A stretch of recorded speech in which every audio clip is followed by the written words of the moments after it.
everyone. Welcome back to the class of Literary Theory.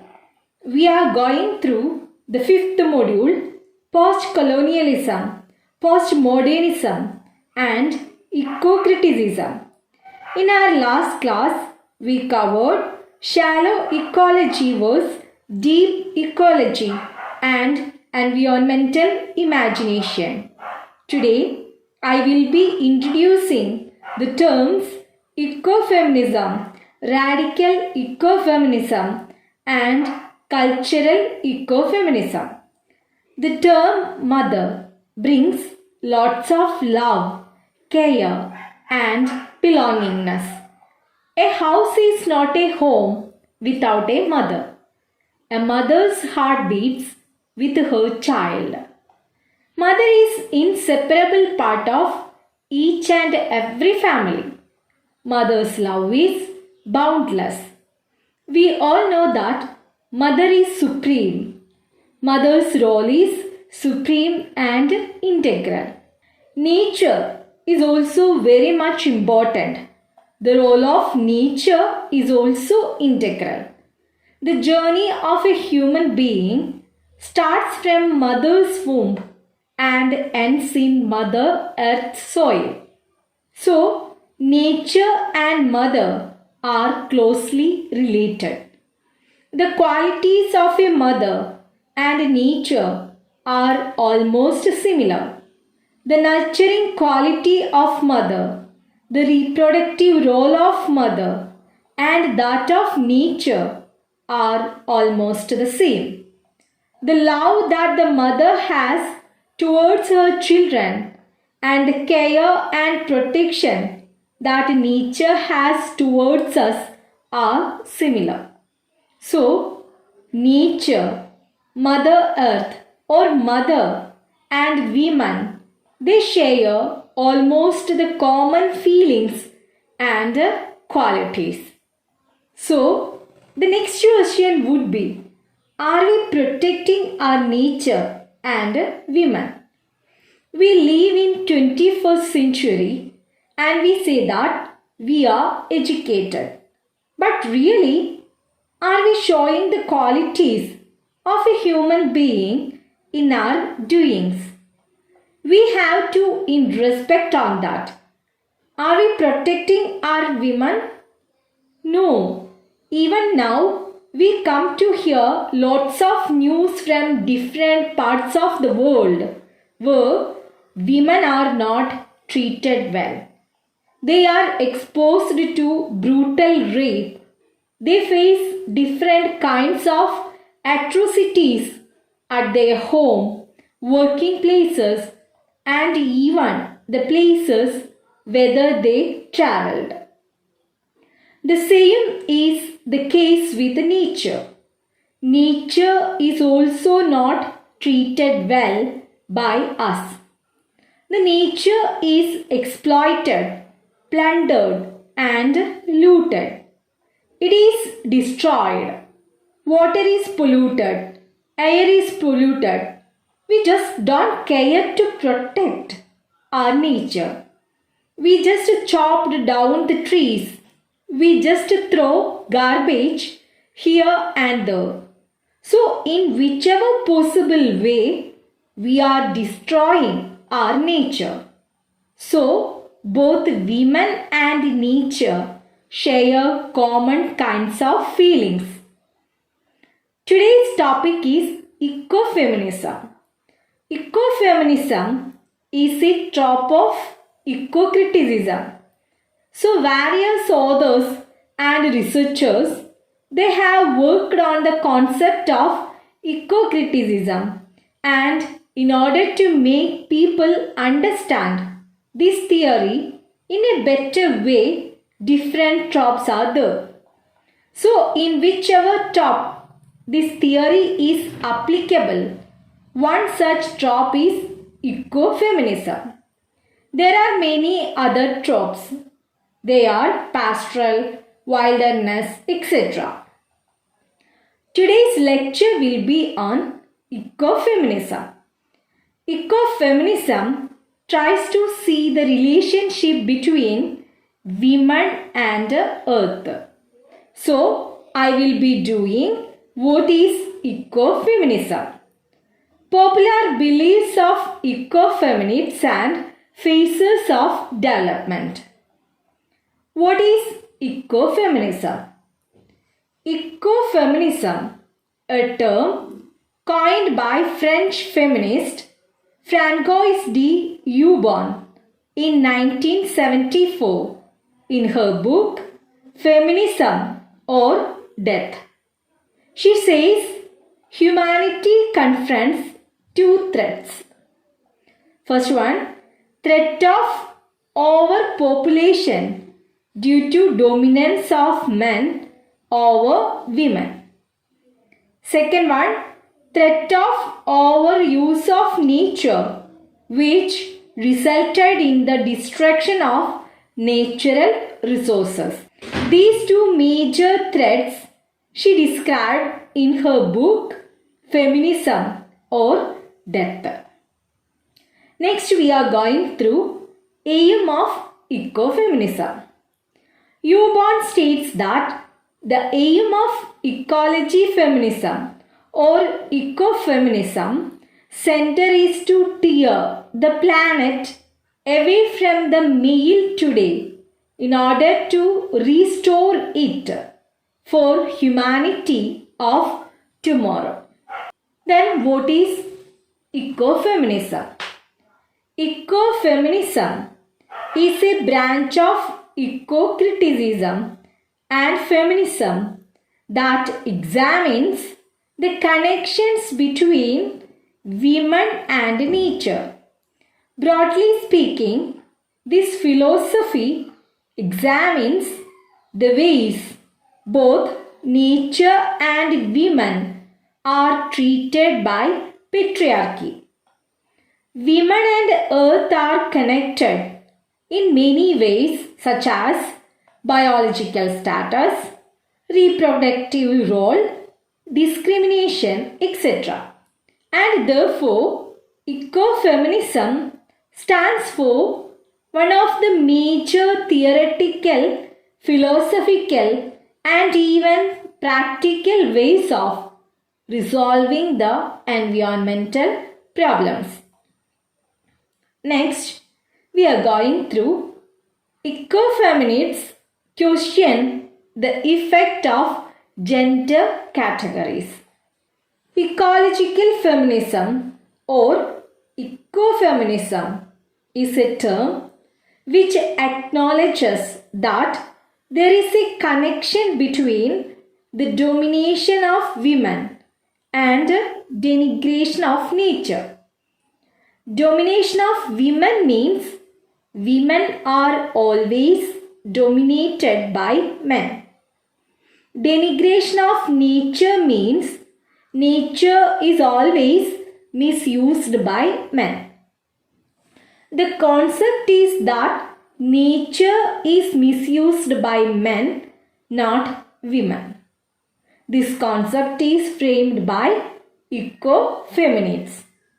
They say that the domination of women and denigration of nature highly patriarchal. I think all of you know well, patriarchy is associated with men.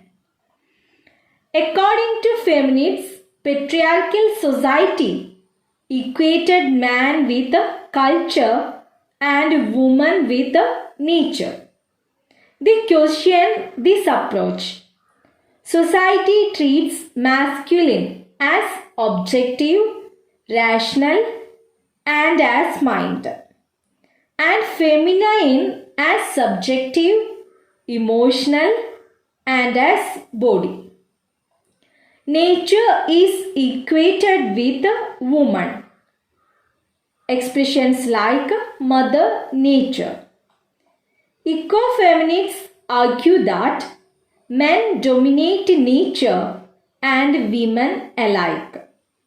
For instance, the expression Mother Nature is indicative of the naturalization of woman and the feminization of nature and illustrates how men dominate nature and women as if they are essentially exploitable objects. Ecofeminists campaign for an alternative perspective. It recognizes humanity's dependence on nature. Coming to the next section, popular beliefs of ecofeminists. We can see there are 6 points relating their beliefs. First one is oppression of women and domination of nature are highly patriarchal. These are highly connected with men. Patriarchal society is built for major interlocking pillars. They are racism, sexism, class exploitation, and environmental destruction.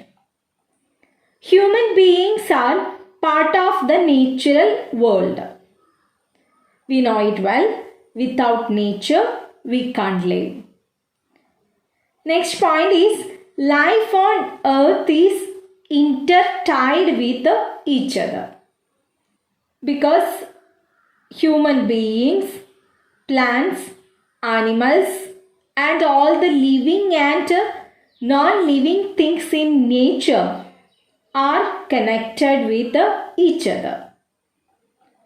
Next point, not only women but oppressed races and society classes are closer to nature. Ecofeminists say that we can see the discrimination or exploitation among women, lower classes people, and also towards nature. Last point, no more of escapism. Rather, we'll say back on the planet and we'll do everything possible to protect it. Now we are facing lots of natural calamities like flood, drought, earthquake, etc. So we can't escape from nature. We are trying to escape from one planet to other, but it is not possible. So we should be ready to find out the solution. The solution is to protect the nature. These are the popular beliefs of ecofeminists. Next, we are moving to phases of development of ecofeminist theory. We can see that there are 3 stages in the development of ecofeminist theory. First stage is in the beginning of 1960s. We can see that there are 3 movements relating the first stage. First one is Chipko movement in India. I think all of you have heard about Chipko movement. This movement is started by women against deforestation. Deforestation means cutting down the trees without any reason. Next movement is Green Belt movement in Kenya. In this movement, planting trees in order to protect the nature. Then the third movement, American women challenged large nuclear power stations. So all these movements started in first phase in 1960. Second stage is taken from 1970s to 1980s. It is a stage where the concepts and theories of ecofeminists formed. Then we can see the third stage. Third stage is from 1980s until the present. In this stage, a stage from the ecofeminist theory got established and developed. So I think all of you have understood the three stages in the development of ecofeminist theory. Ecofeminism is classified into two. First one is radical ecofeminism. Second one is cultural ecofeminism. We are beginning with radical ecofeminism. What is radical ecofeminism? Radical ecofeminists claim that patriarchal society equate nature and women in order to degrade both. Radical ecofeminists criticizes the historical and cultural backgrounds which make such equations possible. They say that such approach facilitates the exploitation of women and nature for cheap labor and resources. Next one is cultural ecofeminism. Cultural ecofeminism promotes an association between women and the environment by focusing on the more intimate and organic relationship them. Here the relationship between women and environment. As per the anthropologically assigned gender roles, women are nurturers of family and providers of food. By their biology, they are part of the reproductive mechanism of nature in the form of menstruation, pregnancy, and lactation. Women are more sensitive to the sanctity and degradation of environment. So there emerges a more direct connection between the natural world and human beings. Cultural ecofeminism has roots in nature-based religions, goddess and nature worship as a way of redeeming both the spirituality of nature and women's instrumental role in that spirituality. The spirituality and cultural myths of the Native American, Australian, and African tribal populace underscore this mutual bonding between women and nature. Ecofeminism, authored by Mariamis and Vandana Shiva, and deliberate modern science and its acceptance as a universal and value-free system. Instead, they view the dominant stream of modern science as a projection of Western men's values. The privilege of determining what is considered scientific knowledge has been controlled by men, and for the most part of history restricted to men. Bondi and Millis list examples including the medicalization of childbirth and the industrialization of plant reproduction. A common claim within ecofeminist literature is that patriarchal structures justify their dominance through binary opposition. These include but are not limited to heaven and earth, mind and body, male and female, human and animal, spirit and matter, culture and nature, and white and non-white.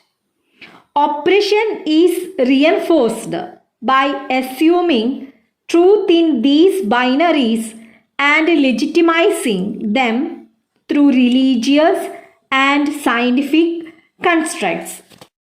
Some of the new branches of ecofeminism are vegetarian ecofeminism, materialist ecofeminism, and spiritualist ecofeminism.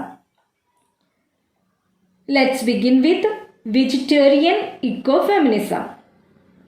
Vegetarian ecofeminism juxtaposes sympathy, ethics, and action in the analysis of culture and politics and comes with slogans like "Animals are friends, not food.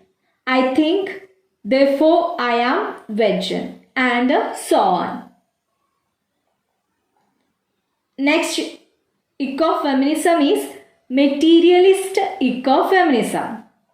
Materialist ecofeminism connects instructions such as labor, power, and property as the source of domination over women and nature. This philosophy stresses that the sphere of production, men and factory, is dependent on the production of reproduction. Reproduction connects with women and family. Last one is spiritualist ecofeminism.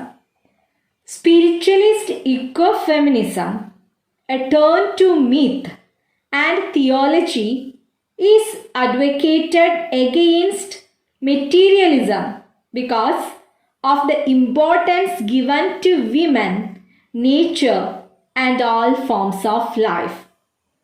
Vandana Shiva, for example, glorifies the Vedic period of Indian history for its emphasis on symbiotic values in staying alive. So you don't forget that there are three branches of ecofeminism. They are vegetarian ecofeminism, materialist ecofeminism, and spiritualist ecofeminism. I hope all of you can assume the matter based on the title of these three ecofeminism. These are the main points you should keep in your mind relating ecofeminism. Today's class we covered what is ecofeminism, who coined the term, aim of ecofeminism, the beliefs of ecofeminists, the phase of development of ecofeminist theory, then the two types of ecofeminism, radical ecofeminism and cultural ecofeminism, and last we also went through the new branches of ecofeminism.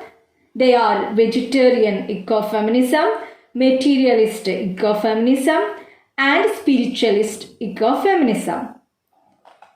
Take care and stay at home. Thank you.